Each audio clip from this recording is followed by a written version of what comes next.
اعوذ باللہ من الشیطان الرجیم، بسم اللہ الرحمن الرحیم۔ سجدوں کے درمیان کی دعا۔ حضور اکرم صلی اللہ علیہ وآلہ وسلم دو سجدوں کے درمیان یہ دعا پڑھا کرتے تھے۔ اللہم اغفر لی ورحمنی وعافینی واہدینی وارزقنی۔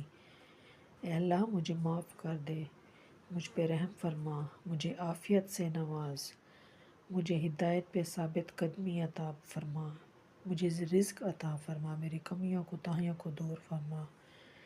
جو لوگ سجدہ اس طرح کرتے ہیں، جو بیچارے سر اٹھاتے ہیں سجدے سے پھر زمین پہ سر دے مارتے ہیں، وہ یہ دعا پڑھیں۔ اتنی پیاری دعا ہے، اتنی عظیم دعا ہے کہ ہر نماز میں آپ سجدوں کے درمیان ایک بار یہ دعا پڑھ سکتے ہیں۔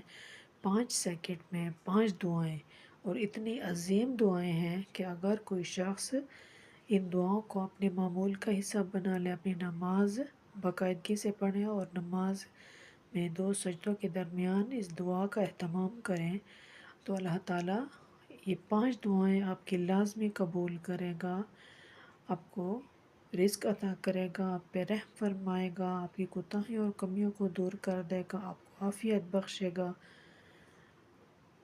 اللہ تعالیٰ آپ کی تمام مشکلات دور کر دے گا۔ 5 سیکنڈ میں 5 دعائیں ہیں، اتنی عظیم دعائیں ہیں۔ حضور پاک صلی اللہ علیہ وآلہ وسلم اپنی نماز میں سجدوں کے درمیان یہ دعا پڑھا کرتے تھے۔ اللہم اغفر لی ورحمنی وعافینی واہدینی وارزقنی۔